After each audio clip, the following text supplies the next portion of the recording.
everyone. This is Terri A. Wilson, and I'm here with another pop-up interview. If you've never been to any, or never seen, excuse me, if you've never seen any of my pop-up interviews, thank you for trying us out. And if you want to know more about the pop-up interviews, you can read down in the description below, and you can go to my website, terriawilson.com. You can click on the link that says pop-up interviews. If you're an author, a blogger, or a reader, or just somebody who wants to come talk about books, I'm your gal. Come talk to me, fill out the form, and we'll get you set up. If you've seen other pop-up interviews and you're a returned viewer, thank you very much. I appreciate it. I know there are so many things out there that are calling for our time these days that it's really hard to sit down and do anything that's just kind of fun. And I just appreciate you here with me. And you're going to like my guest. I know you're going to like my guest so much that go ahead and press that thumbs up. Because you know what, just Terri says do it. So just do it. You're going to like it. And while you're there right next to the thumbs up, you can press the little bell. And that way you'll get notified every time I have a video that comes up. I'm real excited about my guest today. We had a little snafu last week. And you know, sometimes things just happen. But we got together this week and we are here. And I'm here to introduce you to that pastor, Danyelle Scroggins. Hi, Danyelle. How are you? Hi, Terri. Doing well. How are you? I am good. Awesome. So why don't you start off with talking to us a little bit about what you write? I write Christian fiction and nonfiction books. Okay. So I'm just all over the place. Okay. Yeah. So okay. So love stories, romance infused with inspirational stories, scriptures, heavy scriptures, because I believe that my writing is an extension of my pastoralship. Okay. So when I'm not in the pulpit, I'm writing. So I'll get you on either way, but eventually. He's coming for you, people. He is coming for you. Exactly. Yes. I'm worse than the disciples he pulled off the ships.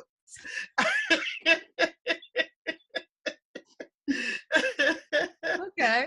Yes. I don't think I've ever heard anyone say that, but okay, we'll go with it. Yes. Danyelle Scroggins, worse than the disciples that pulled them off the ship. That's right. That's right. Your tagline, your new tagline. Yes.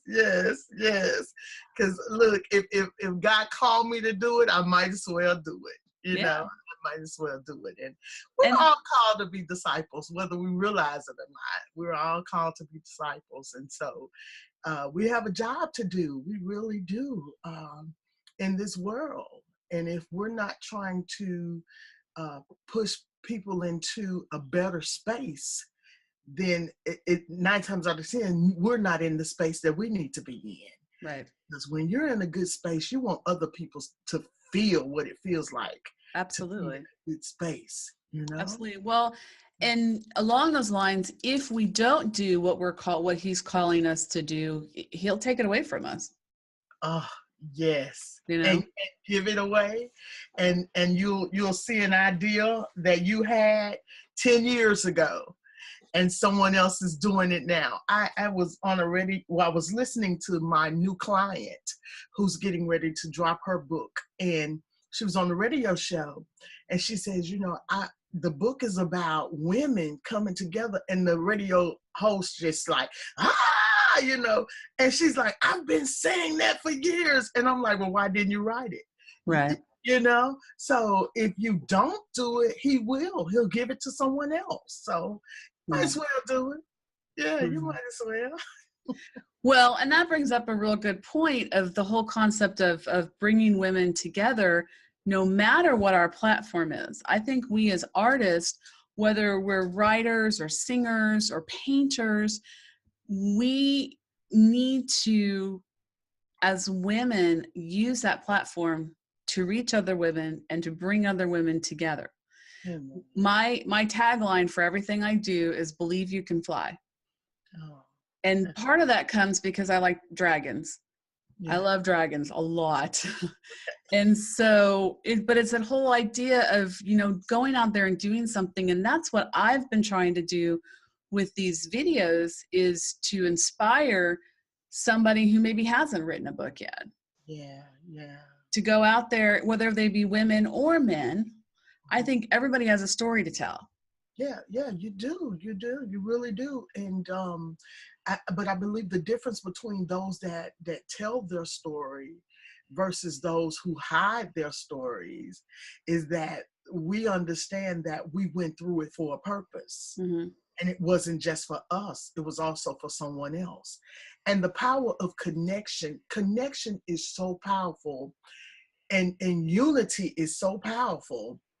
And it's almost as if we missed the story about the people that were in Babel, and they were unified and they were building together. And God came down. He said, let us go down, because we got to disrupt these people. Because if we don't disrupt them, there's nothing that they cannot do together unified.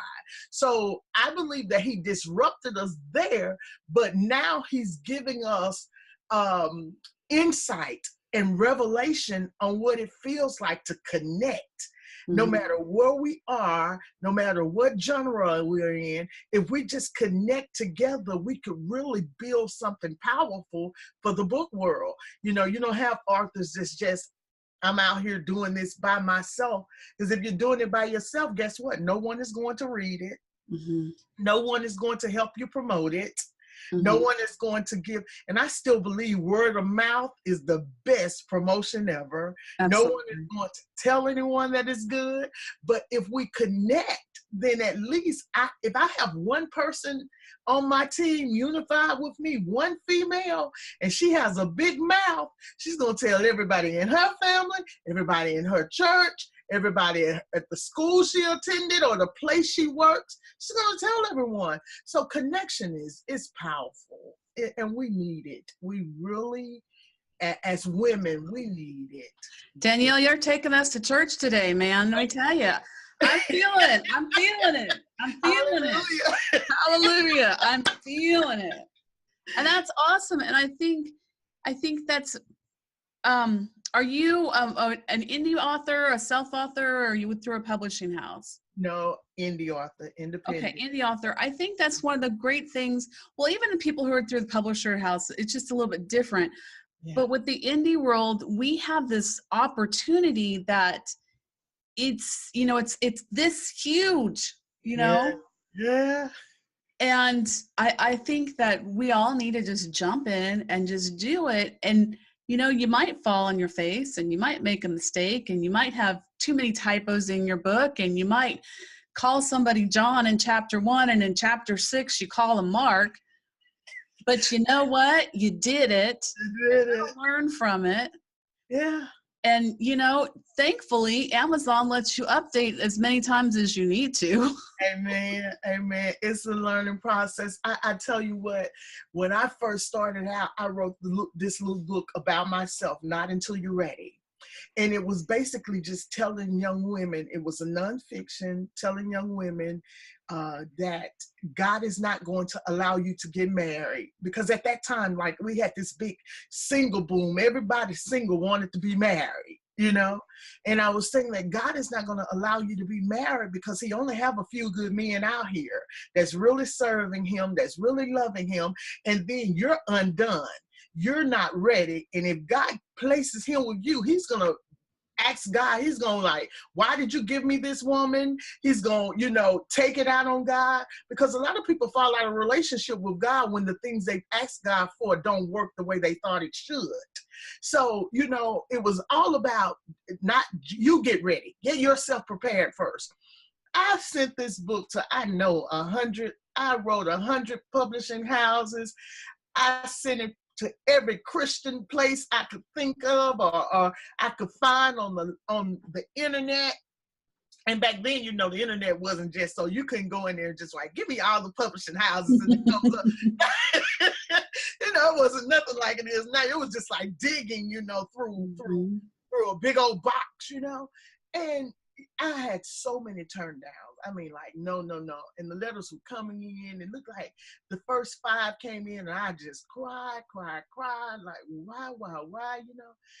I kept on. And then I finally put it in one of those one of those take your money houses. I'm not gonna even call their name, you know. So my money got ripped off, and then I went back in. I bought my book back, and my husband said, "Are you just gonna give up, or are you just gonna do something about it?" And I said, "You know, I'm gonna find out how to do something about it."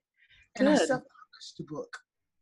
And at the time in my town, Louisiana, we had some rappers down south, and they started with Master P and Lil Wayne, and they started out marketing, doing their CDs, selling it out of their cars. And I Mm-hmm. kept saying that if they had enough faith to put their CDs together, sell it out their own cars, and do how they've done, surely this is a word from God. I have enough faith to put this book in my car, to get it printed, put it in my car, and sell it everywhere I go. And I end up selling over 4,000 copies of that book, feet and Wow. hand, you know.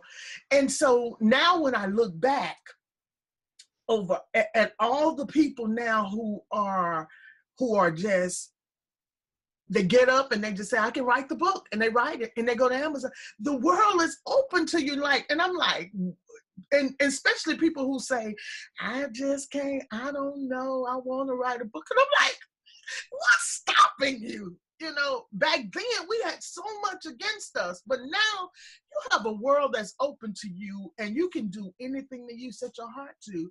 But I found out, Terri, that a lot of people aren't disciplined enough. Oh, that's a huge portion of it.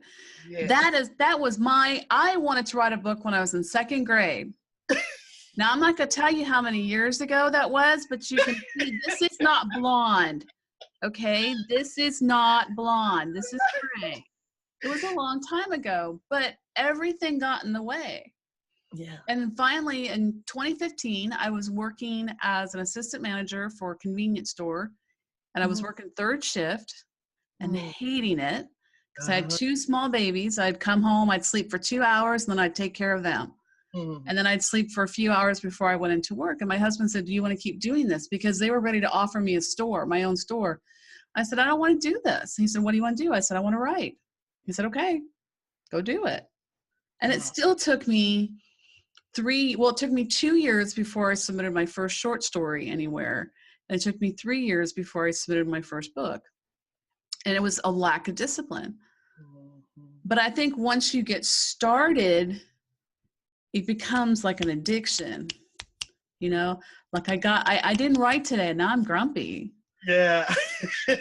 So. Yeah, it becomes a part of who you are. Right. And just like your husband, my husband, when I met him, the night I met him, I met him at church Sunday morning, and he followed me to another church Sunday evening, and then he asked me to take us to dinner Sunday night. So this is a whole Sunday we're together. And so we in the night sitting talking on my sofa, and he says, well, what I'm a beautician. I had been a beautician by trade. I had gone to beauty school at 16, lived overseas, did hair over there, went to school over there, came back home, still doing hair, tired of doing hair, but it was just what I did. So right. He said, what do you want to do? I said, I really want to be a writer. He said, well, if you marry me, first night we met, he says, you can stay home and write, and I'll take care of the family. Bing! That's the sound. You win. Yep. He won right there. He just don't know it. It was that point right there. It wasn't that he was such a handsome man. Wasn't, I wanted a man who loved God. But that right there, that was the selling point. So it has been now, I've been writing for 18 years. I have over 13 books. I'm in 3 anthologies. And this year I will release 4 if all goes as planned. But I know that I don't write for everyone. I have a group that I write for, and they appreciate me. I appreciate them. And I feel good when I'm writing. I feel like I've given the word that God wanted me to give. I have hiccups as I'm writing, because I prayed over it so hard and so long. And I can remember, like you said, starting out, I have a book out there, so many mistakes in it and riddled, and the lady said, you need to fix this, and one part of me said, yeah, take it down, fix it. And another part of me said, no, because that's where you came from. We all have to come from somewhere. And I want young Arthur to realize that you're not going to do it and it be perfect.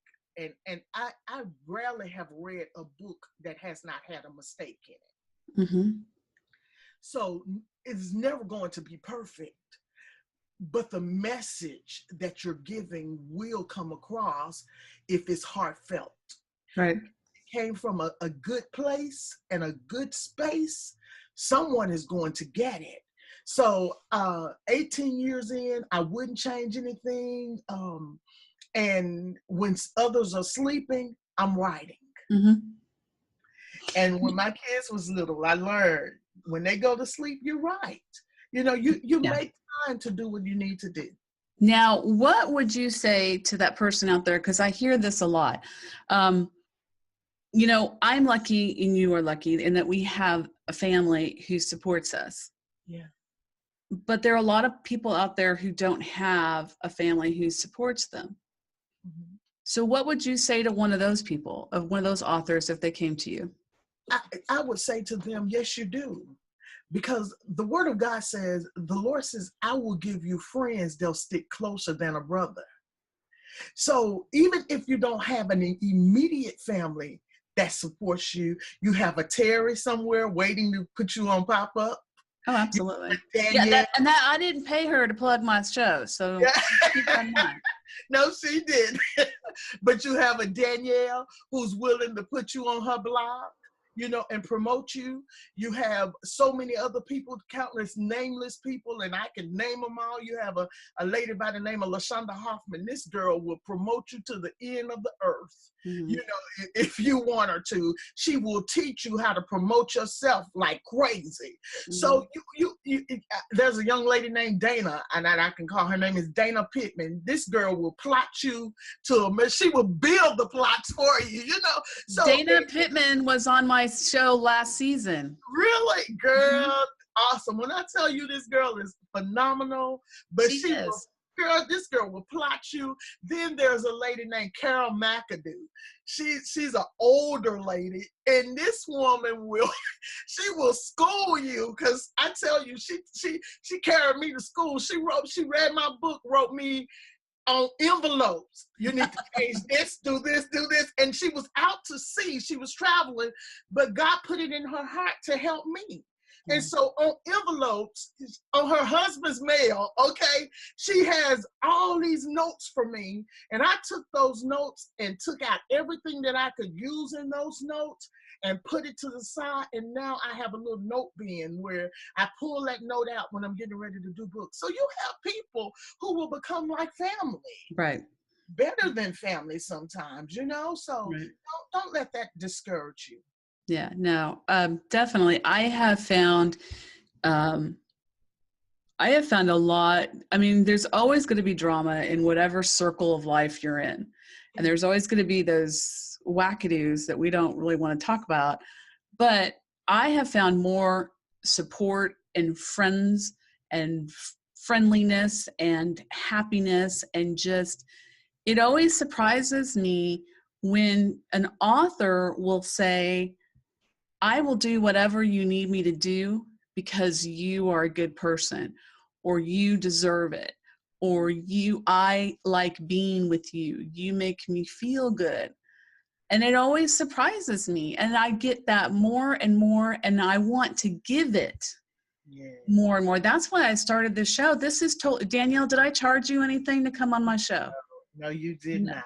This is totally free. My production budget for this, I got a microphone. That was about $15, and that's what I spent. And so I do everything I can for free because it's fun. I love meeting these people. Awesome. And there are other people out there. There are authors doing podcasts more and more. So if you don't feel comfortable being on, I'm talking to you now, people who are watching, if you don't feel comfortable having your face on the video, go find a podcast. Yeah. There are people screaming. I'm booked through April, and after April, I don't have anybody. So I'm screaming. So Danyelle, go tell your friends to come talk to me. Will do. Awesome. And you know what, Terri? The blessed thing about this is people tell me all the time, girl, you're so funny. You need to be on podcasts. You need to be on. And it's no fun when you're by yourself. No. You know, you're just sitting there and you're thinking like, what do I talk about? My PR put me on a 21 day. This is my phone, and I got an app that lets me dictate my stories. Yeah. And it goes faster, but it is so dull and so boring to just sit here. But he said he went to this one. And my PR, she put me on, Rena, she put me on a 21 day video, and she like, for 21 days, I want you to do videos. She says, just go on. Don't think about what you're going to talk about. Just get on there and just go with the flow. Let God just flow. And I promise you, it was like some days, 5 minutes before, all of a sudden this idea would just bing. And then some days I would get on, wouldn't know what I was going to say, and it would just come to me. And I believe that God used the 21 days to really encourage people. And the biggest thing was forgiving. And at the time, I wasn't struggling with forgiving, because I have this notion that if I want God to forgive me, I got to forgive others. So I'll say it quick, oh, I forgive you. But then I deal with it in the aftermath. Mm-hmm. Do you really forgive them? You know, are you willing? Will you feed them if you need to? You know, that's me fighting against. And so I was just, I did that, but it's so more warming when I have a Terri and I can go in and we can talk together and we can just chitter chat, and people are invited into the chit chat. Mm-hmm. And they can appreciate it. We can appreciate it because it grows us. It connects us, one. Then it grows us because I know you'll say something that touched me. I'll say something that touches you. And then hopefully someone out there listening and watching our conversation will feel the same. So God is so good. He's so strategic, Terri, in everything that he does. If we would get strategic like he is, like there's no stopping you in this show. You know, I look around and you'll be coming on after Ellen, you know, if you just be strategic.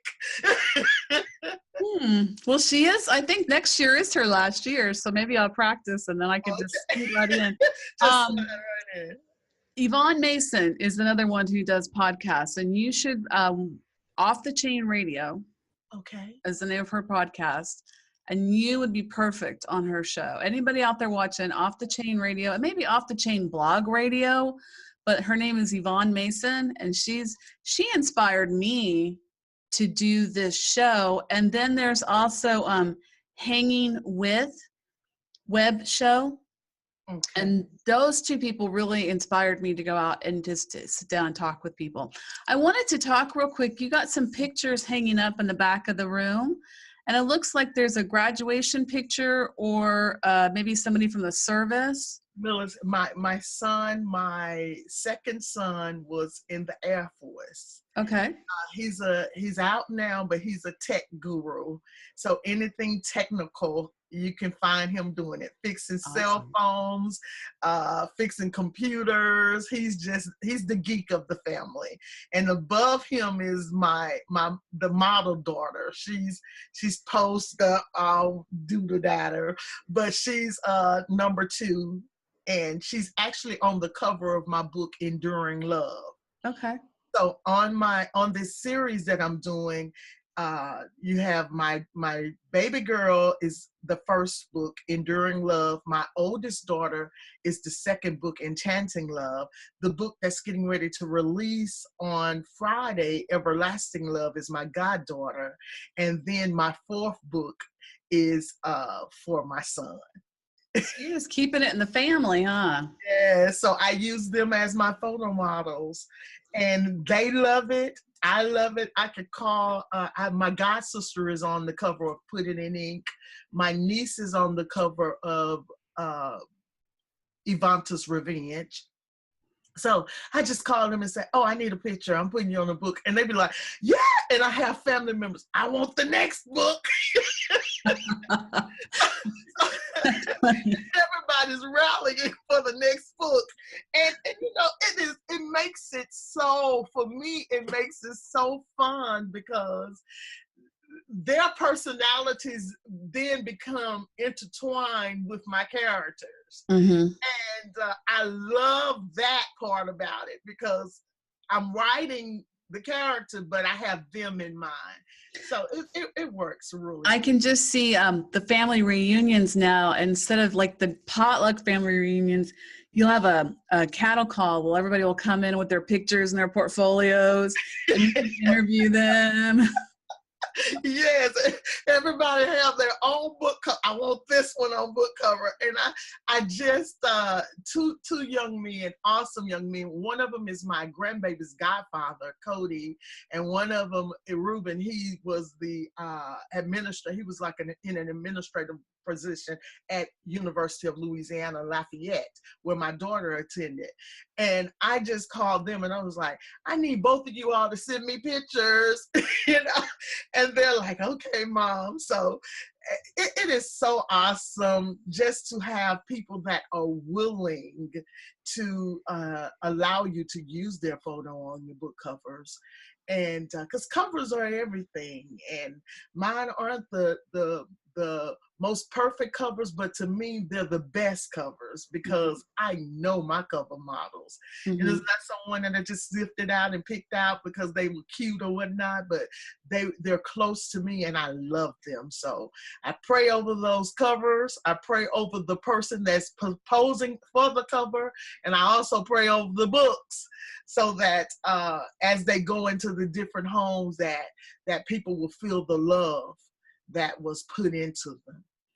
Let's talk a little bit about your pastoralship, only because a female pastor is still, in this day and age, it's an oddity. It's not commonplace.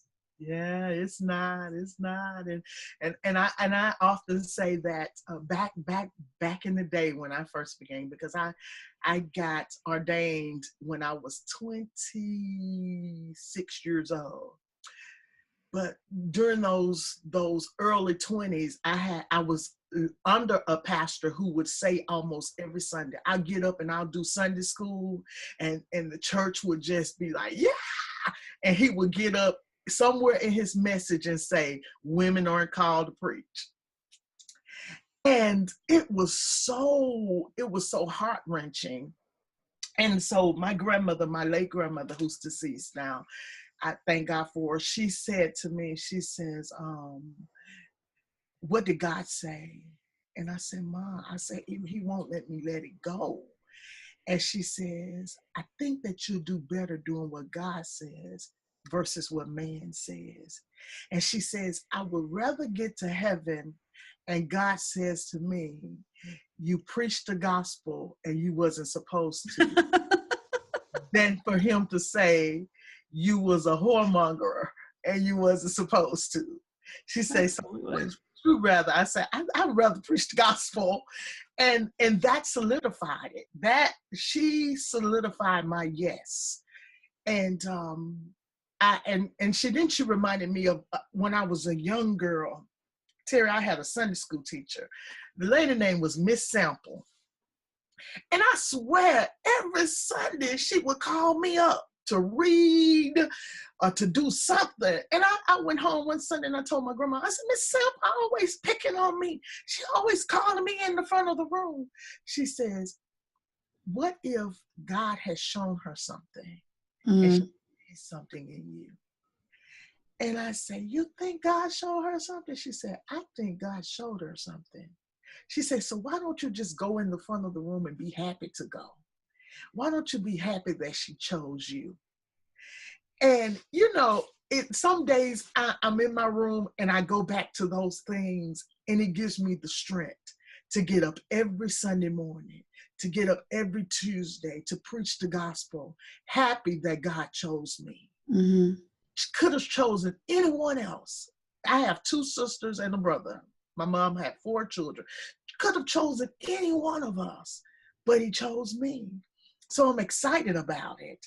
And I often say, if men had said back then when I was in 20, if he hadn't have said, God hasn't chosen a woman to preach, if he had have said, preaching is hard work, women.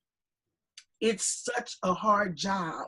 It's hard on your body. It's hard on your mind. You have to spend so much time. Then maybe I would have said, well, no, that's not what I want to do. But he said, God hasn't called you. So no, I can't let that be the reason why I don't. And now when I come home on Sunday mornings, I'm sweaty. I can get my hair straightened out, and my hair can be so pretty. Oh, Terri, I just think, oh yes, we feel pretty when our hair is pretty. We feel like, oh yes, this is a good day. My hair is nice, and girl, I go preach, and then my hair be bushed out. Sweat running from my head to my, so it's those days. Why didn't you tell me, that this job is hard and sweaty, but it's so rewarding. You don't see rewards like you don't see the monetary rewards of the hoopla of rewards like that, but it becomes rewarding when someone comes to you and say, Pastor, you just don't know. That message was just for me. Mm-hmm. And I have an older lady in my church, and she comes every Sunday when she's there. She comes to the pulpit after church, and she says, you can still teach an old lady something. Mm. The message. And she turns and walks out the door. And it's like, wow. Wow. So those are the moments that you live to tell someone out there who feels like God has called them, but who are struggling behind the fact that they are a woman, to just do it. Just obey God. Mm-hmm. Obey God. And I'm not going to tell you you're going to be rich behind it, but you'll feel rich. You'll feel rich. So you combine you got your pastoralship, you got your work. It sounds like your children are older, but it sounds like you still have a pretty busy life. Oh, girl. Terri, you come stay with me one day, you'll be like, I'm going home. My kids they're grown, but everything started when they were small. And so I learned how to do a lot. And I say this to every mother of young kids who is watching us. They will not always be young. Mm-hmm. I promise you that. They grow up. So enjoy right where they are and learn how to maneuver in your purpose with them young. Because if you don't learn when they're young, when they're gone, you're gonna feel so lost, mm-hmm. and you're not gonna know what to do and how to do it, because you waited and you put all of your energy into them. And so then when they go, and trust me, they go, you kind of want to, no, don't move, come back home. For years I was like, come on back home, and the girls, I would say to them, y'all don't even have to move home and leave home until you get married. So I was like, come on home. And they're like, no, Mom, we're not coming home. My oldest stayed away from home for like 6 years, college, and then 2 years after college. And finally, I talked her into coming back home. And now she teaches, and she lives home. She lives here. And I rarely see her. And I'm like, what's the purpose of you coming home if you're not going to ever be here? And then my middle daughter, she had a baby her senior year of college. When we found out 2 weeks before she was getting ready to graduate college that she was pregnant. And it tore her up. And I'm like, well, come home, because she was planning on going to New York City. she had her mind made up. I'm moving to New York, Mom. She's in communications, journalism. I'm going to get into my field and I'm just going to stay there. Oh my God, I did not want my baby to go to New York. She's a Louisiana girl. She's a country girl. And Terri, I'm telling you, I put my plate down. I fast for days because I didn't want her to go. And the more graduation was coming up, I kept saying, oh God, my stomach, I couldn't eat, I couldn't sleep. And I was steady praying. I was like, Lord, you got to do something because I don't think she's ready for that yet. She's a Southern girl. She thinks everybody is friendly. She's not, she doesn't watch around her. She's glamour girl, I don't want my baby up there and then somebody snatch her, then I don't know where she is and blah, blah, blah. Us country people, we always, the big city is like, And Terri, 2 weeks before this girl graduates, we find out she's pregnant. And I'm like, you're not married. I taught you, to wait, when you get married. And then God said, you asked me. He said, you asked me. And I've allowed it. But just understand that I am he who gives life. It was like, okay, God, let's roll with this. And I taught her, don't be ashamed. Don't be embarrassed. We all have sinned and come short of the glory of God. Now just teach this baby in the ways of the Lord. Teach her how to love God. Be kind to her father. Show the world that you can be a single parent and you can get along with the baby daddy and you don't have to argue and fuss. Be the example for your friends and for the people who know you. And girl, when I tell you, they moved back home and this baby is a lifeline to me, Terri. There's nothing like her busting in my office in the daytime and saying, Mama, it's time for you to eat lunch. I haven't eaten lunch today, Mama. She's only 2, but she's a reminder that I need to eat lunch. Or she's a reminder. Her mama say, go tell Mama it's time for her to get out that chair and walk around a little bit. So she'll come and say, Mama, it's time to get up and walk around a little bit. So I'm like, it's a joy. It's a joy, Terri. It's a complete joy. Well, we're going to leave on that happy note. We're going to leave on a happy note. I love it. Danyelle, I want to thank you so much for sitting down with me and talking. It wasn't too painful, was it? Girl, it was awesome. It was awesome. I enjoyed it. I enjoyed you. I'm going to tell my friends about you. Keep doing what you're doing. I'm going to pray for you, so that God will bless what you have going on, and then that he will show you the fruits of your labor, while you your flowers, while you can see it. Thank you. Thank you, everybody, for watching the show. If you haven't already, press that thumbs up, because let me tell you, this was a great interview. So you press that thumbs up. Just because Terri said, just do it.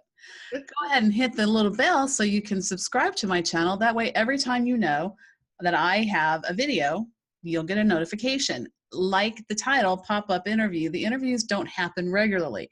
They're very random. And we do that because everybody's schedule is crazy. My schedule is crazy. The people interviewed schedule is crazy. And we can't always coordinate when we're going to do things. So it's pretty flexible. I'm going to put all of Danyelle's information down in the description. So make sure you stalk her. Make sure you buy her books. Make sure you love on her, because she's awesome. And make sure you come back. If you're interested in being on my show, like I said, go to my website, terriawilson.com, and hit the pop-up interview. Thank you so much, Danyelle. You have a wonderful day. All right. And thank you. Bye-bye.